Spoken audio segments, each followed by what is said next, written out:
Hello, everyone. I'm Harvey Brownstone, and today's special guest is a woman I've admired for decades. She came to international attention first as an engaging movie and TV star, and then as the refreshingly outspoken daughter of President Ronald Reagan and Nancy Reagan.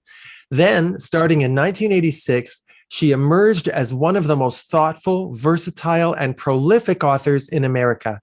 Her novels like Homefront, A House of Secrets, Bondage, Till Human Voices Wake Us, and The Earth Breaks in Colors envelop us in a fusion of her own life experiences, worldview, and insights into the human spirit. But she's probably best known for her frank, candid, and deeply personal books, The Way I See It, Angels Don't Die, My Father's Gift of Faith, and The Long Goodbye, Memories of My Father, that allowed us to get to know and understand her and her family. She also produced what is widely considered to be the definitive book about the mother-daughter relationship, entitled The Lives Our Mothers Leave Us. Prominent women discuss the complex, humorous, and ultimately loving relationships they have with their mothers. Her latest book, entitled Floating in the Deep End, How Caregivers Can See Beyond Alzheimer's, is a piercingly honest and deeply moving account of the challenges involved in caring for someone stricken with Alzheimer's, inspired by her own experiences in taking care of her father, President Reagan, in the final years of his life. She's outspoken, passionate, compassionate, and always compelling. I'm delighted to welcome Patti Davis to our show. Patti, thank you so much for being here. Thank you so much for having me. Patti, you've lived in the public eye virtually your whole life, and clearly you made a choice early on that you were going to be your own person and speak your mind, which at times made you a polarizing figure. Where did you get the courage to break through all of the pressures and expectations that were placed upon you to conform to what was expected of a president's daughter? I don't really think of it as courage. I think I just shot off my mouth too much, to be honest. And, looking back at the 80s, I don't regret necessarily what I said. I don't regret having spoken out in the anti-nuclear movement, which, by the way, I was part of before my father became president. It's just no one cared then. But I do regret the way in which I did it.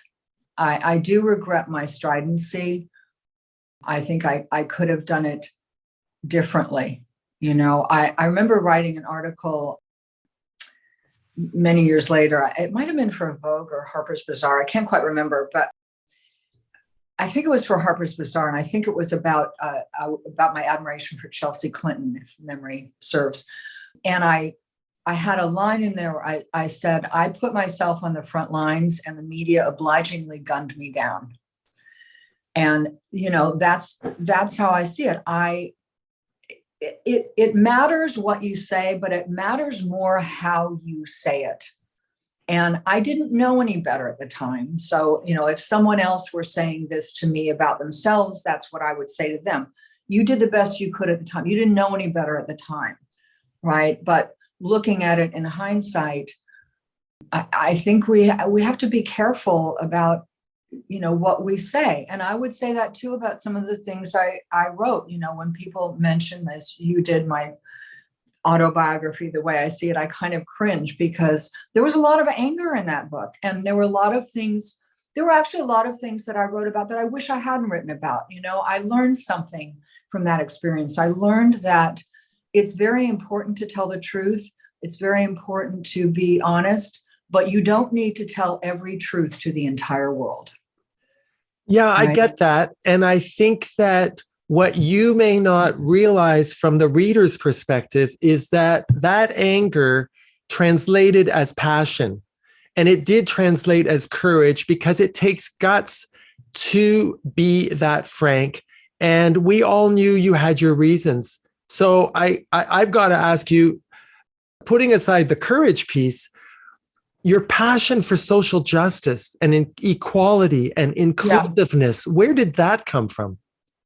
Well, I do think it came from my father. I mean, I think, there are, obviously I have disagreements with him, and I have disagreements with a lot of the things that went on in his administration. But I did grow up with a man who instilled in me that everybody should be treated the same. And, no one is better than anyone else. He grew up in a household like that. He did grow up with an alcoholic father, but he grew up with a father who was, adamant about combating racism and prejudice. So, I grew up knowing that a country club had invited my father to, be a member, and he turned it down because they didn't allow Jewish people there. So I think that's what instilled it in me. And my paternal grandmother, who I only have some memories of because I was quite young when they think she had Alzheimer's. In that time, she might have had something else that behaved like Alzheimer's. I mean, they didn't exactly do great diagnoses then, but that was the assumption that she had at that point. They call it senility. So it was a brief time that I knew her. But she was, Nell Reagan used to visit TB hospitals and sit there and read to the patients. She used to go into jails and read to the prisoners. So she was very, very passionate about social justice and treating people with kindness and generosity. So who were your most important role models as a teenager and a young adult? Wow. I would say it sounds sort of trite, but I would say it was people like Martin Luther King and people like that. In my personal life, what I'd learned from my father as a child definitely was an impetus for me. And as I said, my paternal grandmother, I don't know. I wasn't fortunate enough to have sort of mentors in my life. So I did look to, huge figures on the public stage who, gave of themselves for other people. Patti, what I really love about your nonfiction books about you and your family is that you've allowed us to share your own emotional journey and the healing that came with maturity and the passage of time and a more seasoned perspective. We've all had family conflict, Patti, and I wonder whether you realize how therapeutic your books and your own story have been for those of us who've had to navigate the process of forgiving and letting go and moving on. Well, I kind of taking it all in context, and with my new book, with Floating in the Deep End, I'm very proud of this book, and I've been extremely honest. And it is part handbook for caregivers of people with Alzheimer's or any kind of dementia, based on the support group that I created in 2011, Beyond Alzheimer's, and ran for 6 years. But it's also part memoir about my experience with my father and with my mother in those 10 years. And I've been very honest in this book. And I did have, an awareness as I was writing it that, as I said, when things I've written before came from this sort of stream of anger, this did not.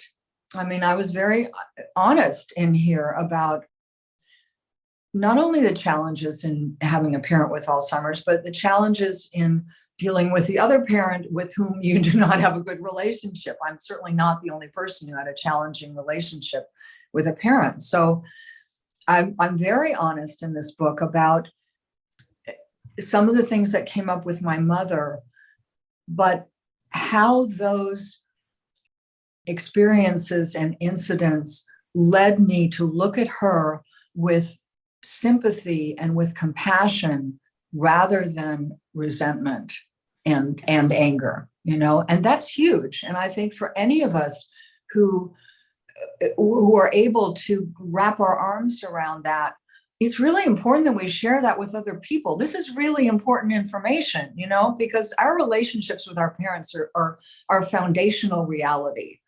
Somebody said to me about her mother who has Alzheimer's and is a very angry person, was always an angry person, her mother, and I said, I didn't know her that well, but I said something about, well, your history is, you're carrying that with you into this experience. And she said, no, I've worked through that.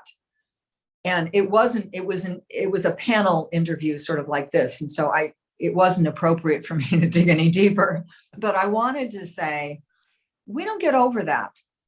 You don't get over that. What you do is you learn to build a musculature around it. So you learned any more than you would get over having been born without a big toe.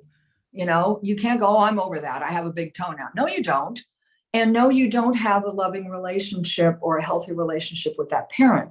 What you can do is learn to build up things around that emotionally and psychologically. So you go, okay, this is my wound here.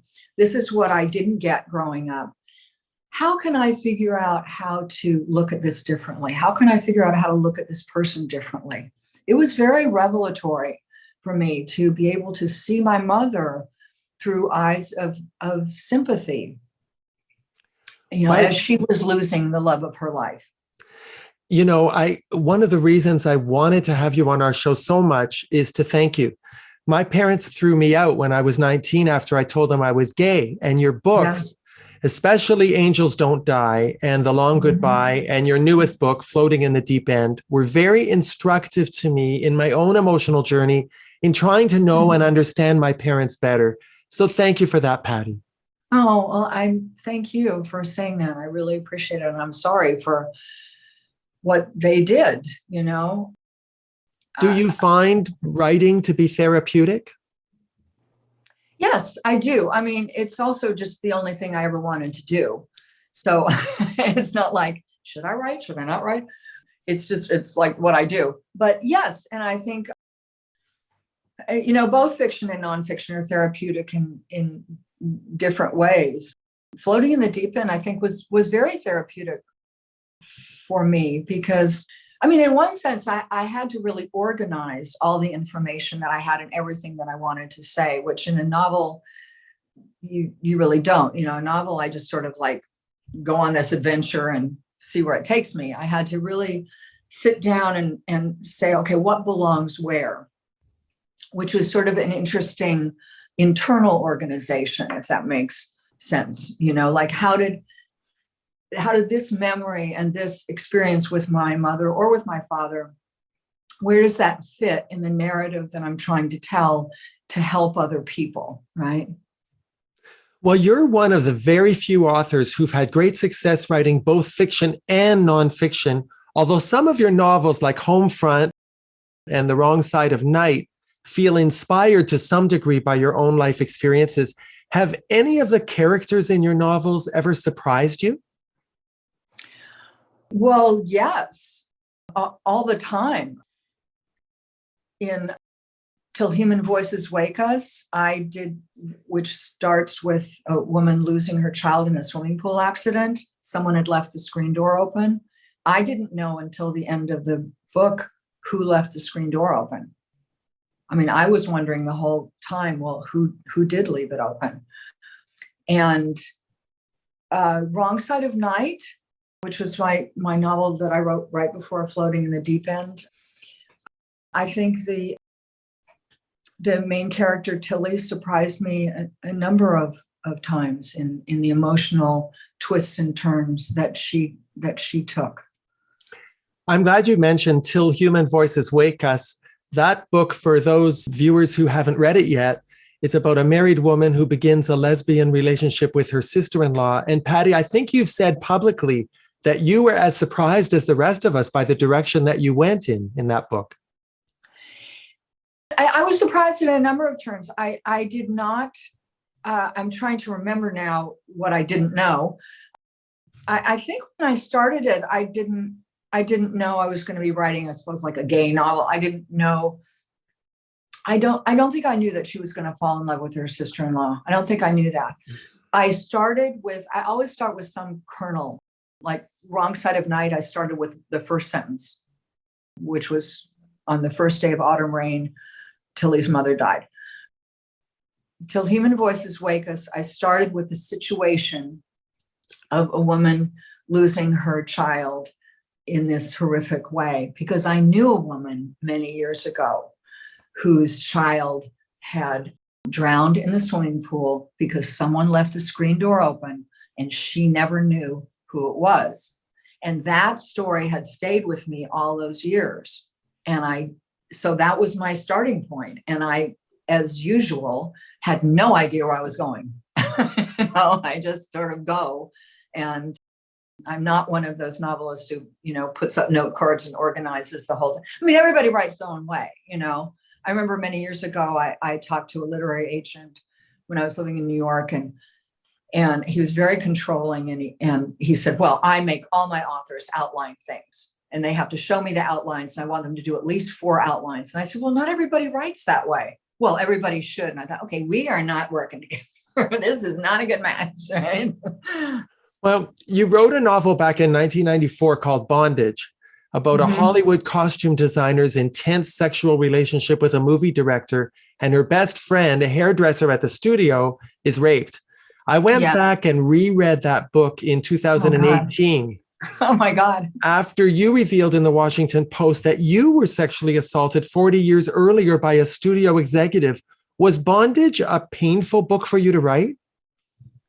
Trying to remember, because it was so long ago that I wrote it.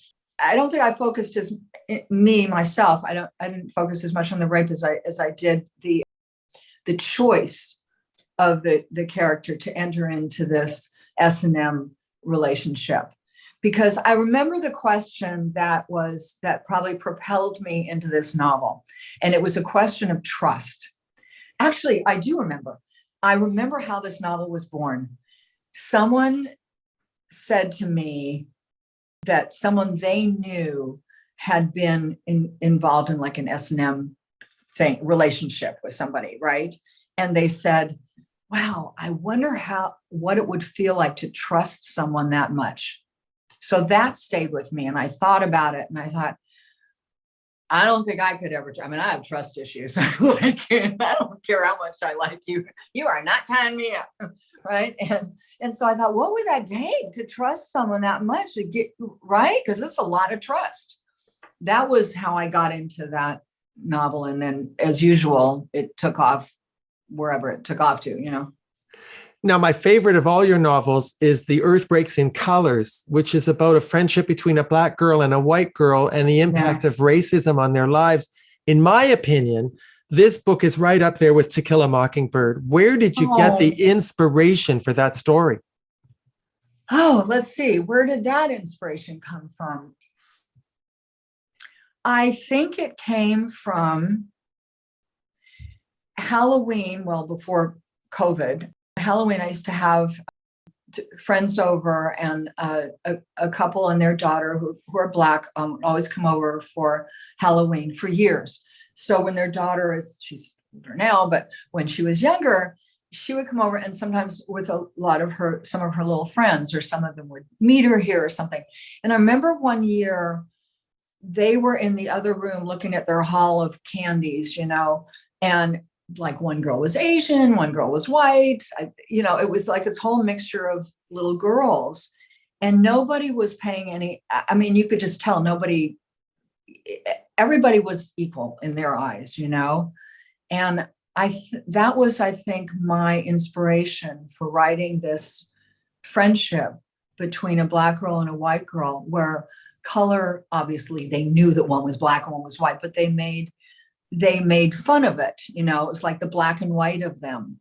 And that changed when there was this violent racial incident. They could never again go back to that innocence of, it's not color blindness. I don't like the word color blind, because that implies that you really don't notice that somebody else is, a different race, which I think is silly. Of course they are, but it's that you don't care. It doesn't matter to you in terms of your feelings for them. So it was the loss of that innocence, because I remember that Halloween night, being aware of that and listening to that and watching them and thinking, there's going to come a time when they're not going to be this innocent, that they're going to be aware of how society views each one of those people, Is there any chance that The Earth Breaks in Colors might be made into a movie? That I've had inquiries about it. And somebody when it was published years ago was wanted to write a screenplay for it and take it around, which I said, yeah, go for it. And then nothing ever happened with it. So from your mouth to God's ear, I hope so. I think it's really timely, you know. I think so actually too. I just sent a copy of it to it was years ago. When it was published, I wanted to do that. I wanted to send a copy to Van Jones because Odelia's brother Cottrell in the book was really influenced by Van Jones, because every time I watch Van, he has this great melding of passion and calmness. You know, it's just a great quality. And when I was writing the character of Cottrell, I had that I had Van Jones in my mind. And so I wanted to send him a copy when it was published, and I don't know, I got shy and I didn't do it. And then recently I got the contact person to send it to him. So I've sent him a copy. I haven't heard back, but I sent him a copy. I'm very happy to hear that. And I'm not giving up hope that book will be made into a movie because it's so timely. Now, I want to tell our viewers that if you're a cat lover like me, you've got to read Patti's book entitled Two Cats and the Woman They Own, or Lessons I Learned from My Cats. Every person who lives with a cat will relate to that book. And I've given the book as a gift to every cat owner I know. Oh. You wrote the book in 2006. How many cats have you got now? I've just got one cat, Minnie, and then my pug, Gracie, who also wrote a book, by the way. Gracie wrote a book called The Wit and Wisdom of Gracie. Yes, The Wit and Wisdom of Gracie by Patti Davis. You can get it on Amazon. You have the most talented pets in the world. I know. Yes, I got my cat, Aretha, who I wrote about in Two Cats and the Woman They Own. She died at 20 a few years ago. And then I adopted this calico, which I'm surprised she's actually not walking back and forth in front of the screen. She's in there napping. Well, I adopted her. She was found in a cardboard box in a parking lot with her kittens. Someone just wrote cat on the box. And she is such a good cat. God bless you. Now, before we get to the new book, I have to mention that in 2009, you produced a wonderful compilation of interviews with over 20 well-known women like Candice Bergen, Angelica Houston, Lorna Luft, Whoopi Goldberg, many others, about their relationships with their mothers. The book is entitled The Lives Our Mothers Leave Us. And you wrote that somewhere around the age of 40, most of us realize that our mothers are living deep inside us. Given the rather turbulent relationship you had with your mom, what part of her do you feel is living deep inside you? Oh, wow. I can't find her. I think, not always good things. I mean, it was a very challenging relationship, and she wasn't exactly, a supportive, kind mother. However, when I eulogized her at her service, my eulogy was about extracting from my relationship with her, the moments when there was love there. And I worked really hard on that eulogy, and it's something I'm very, very proud of. And, I searched my memory, I searched our history for the moments when she showed up with love.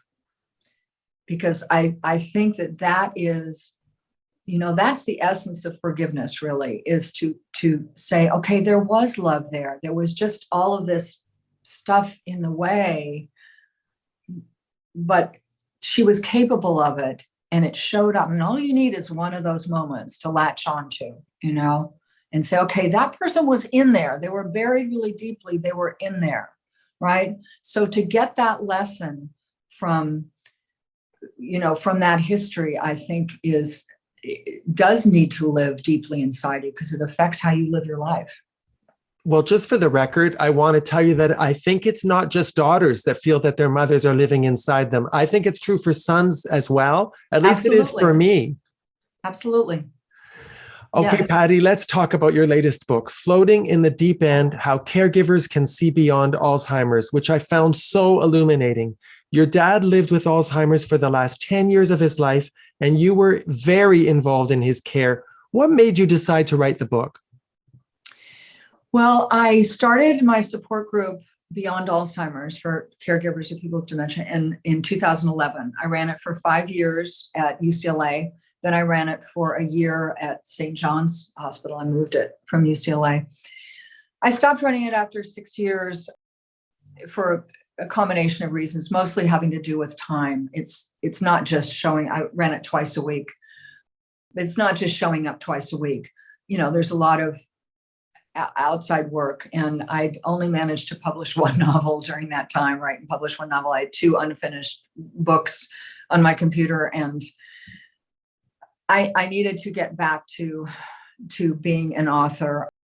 Also, there was another reason that I stopped running the support group in 2017. In 2016, when Donald Trump entered the stratosphere, I started getting death threats every time not every time, but a lot of times when I would write an op-ed or something. And I really worried that, I'd done publicity for my support group. Everybody knew where I was going to be. I mean, it was not hard to figure out where I was going to be 2 nights a week. And anybody could come into the group. I mean, you were supposed to have a loved one but anybody could walk in, right? And I really started to worry that I was endangering other people, that if someone wanted me, there were mass shootings, as we know, all the time. So that was another concern of mine. So I thought, I'm going to take Beyond Alzheimer's into another phase, and I'm going to license it to hospitals. And I wrote up a prospectus for it. Geisinger Hospital in Pennsylvania licensed it. Cleveland Clinic in Las Vegas licensed it. And I got a number of no's, most saying, well, it's just not in our budget, even though the cost of running this group is not that much. So I thought, this is why I started this group to begin with. There is not enough care for caregivers of people with dementia, even though it is well known in the medical establishment that caregivers are very likely to get ill and even die before the person they're caring for because of stress. The person with dementia doesn't have any stress. Every moment's new, right? If they have a tantrum or they get upset or they have a meltdown, it's over in 15 minutes. And 15 minutes after that, they don't remember it. 15 days later, the caregiver is still obsessing over it, right? So since I haven't yet achieved my goal of Beyond Alzheimer's being like the AA of support groups and being everywhere, I thought, okay, fine, I'm going to write a book about it then. So people can have this and refer to, dog ear it and mark it up and refer to it whenever they need it. And that's how this came about. Well, you've written 3 books about your father. In 1995, you wrote Angels Don't Die, My Father's Gift of Faith. In 2005, you wrote The Long Goodbye, Memories of My Father. And now we have Floating in the Deep End. Am I right, Patti, that you've spent a lot of time and energy in your life trying to figure out who Ronald Reagan really was? Yeah, I think you're right. The Long Goodbye really is sort of a prequel to Floating in the Deep End. I wrote The Long Goodbye as I was going through his illness. And actually, I structured it as a journal, not a daily one. It would have been 3,000 pages long, but, everything is like dated. It was very in the moment. And as in most life experiences, once you get past something and look back on it, you realize how that experience has integrated itself into your life, how it's changed you, how you've grown from it. Hopefully you've grown from it. So Floating in the Deep End really is a companion to The Long Goodbye.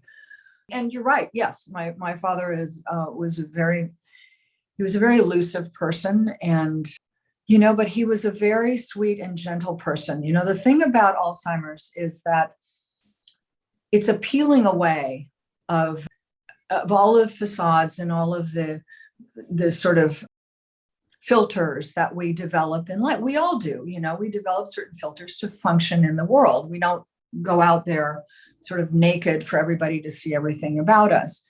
And what dementia does is strip all that away. So you're getting down to the essence of that person, which can be a good thing or a bad thing. I've had people in my support group say, well, father or my mother, whoever it is, you know, once they got Alzheimer's, they became a racist. And I would always say, now, let's go back. Before Alzheimer's, you sure you never saw? Well, you know, there was that time they used the N-word a couple of times. I just thought they didn't know any better. And, you know, well, maybe, you know, Alzheimer's doesn't turn you into a racist. Alzheimer's doesn't turn you into a cruel person. It reveals things that were already there. And in my father's case, it revealed the sweet and gentle person that he was. Well, your book provides a wealth of information, advice, and reassurance to family members trying to navigate the nightmare of Alzheimer's.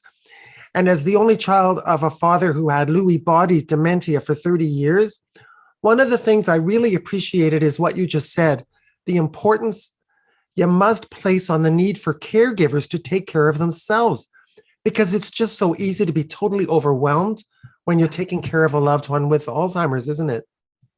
Well, you know, the example that I'm very fond of giving is that when you're on an airplane and they tell you about the oxygen masks, and if the oxygen masks drop and you're traveling with a child or an elderly person or someone who needs help, you put your own mask on first, right? You can't help somebody else if you're fighting for breath.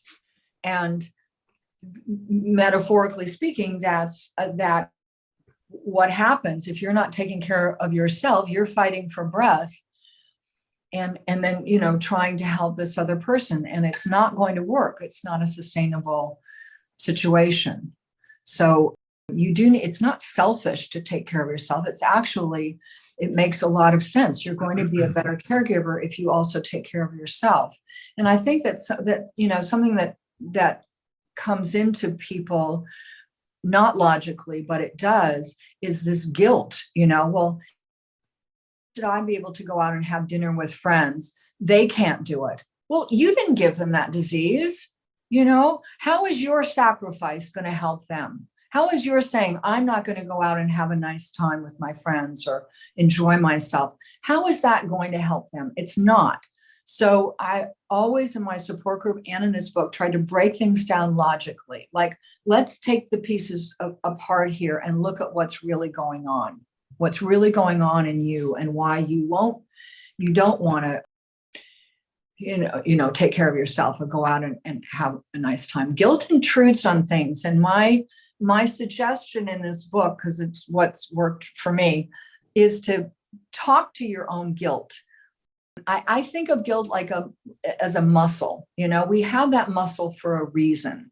It prevents us from doing terrible things, or if we hurt someone's feelings, we're supposed to feel guilty about that, right? We have that muscle for a reason, but sometimes it just decides to flex itself when it's not needed.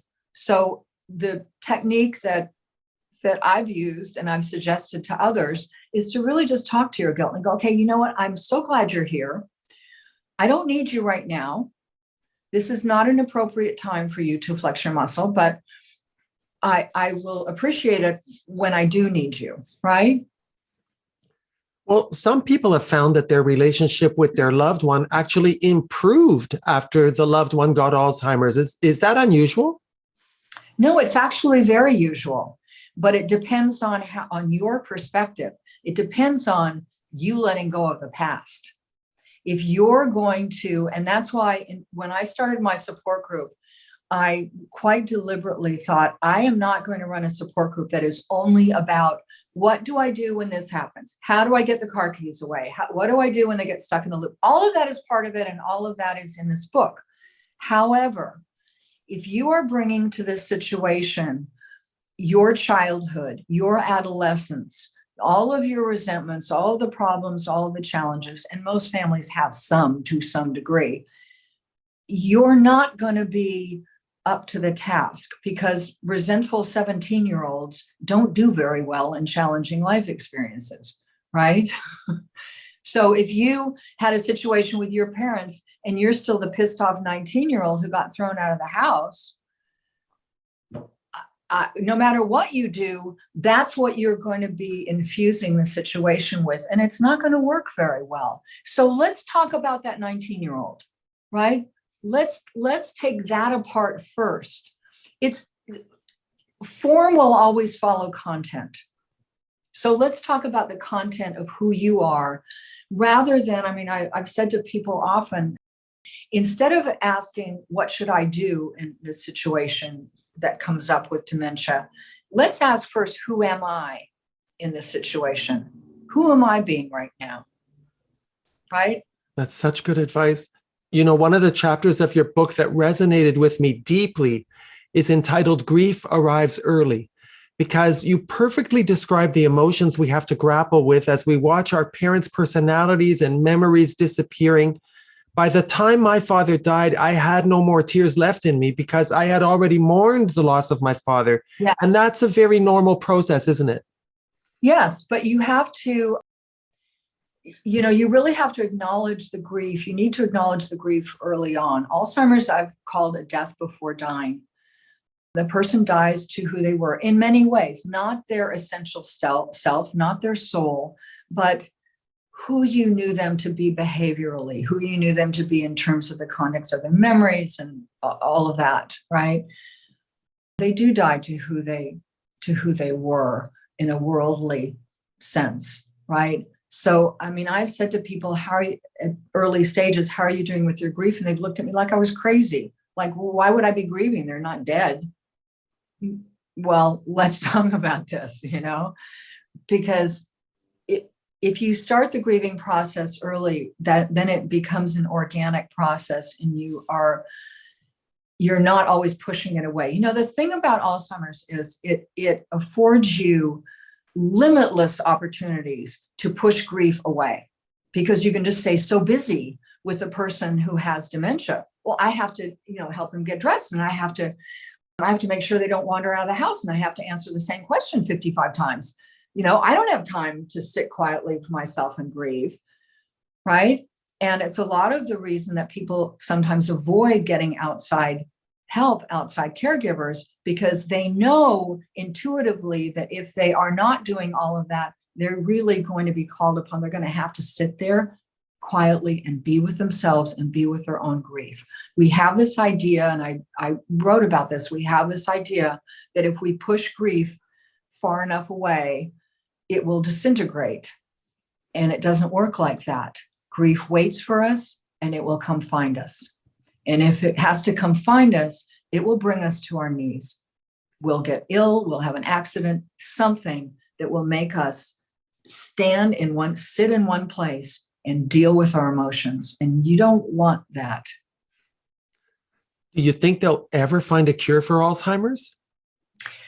I don't know. It's a tough one, because of the blood-brain barrier. It's a tough one. I think that more of the strides are going to be made in terms of prevention. And I think we're already gaining a lot of wisdom in that. The conventional wisdom is that what's good for your heart is good for your brain.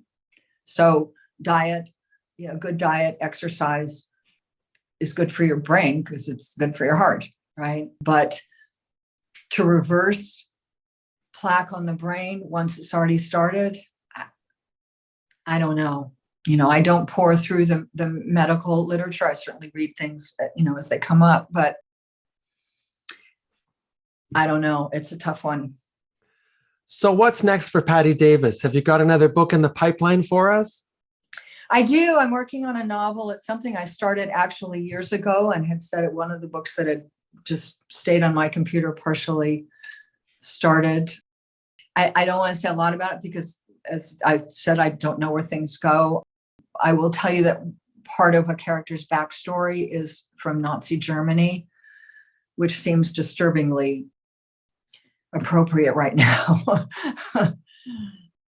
So yeah, I'm kind of reading not a lot, but I'm reading some about Nazi Germany. And well, I want to tell you something. When I look back at the Patti Davis who wrote The Way I See It in 1992, and I consider the person you are today, I see a woman who's at peace with herself and her family and who's found serenity. Am I right?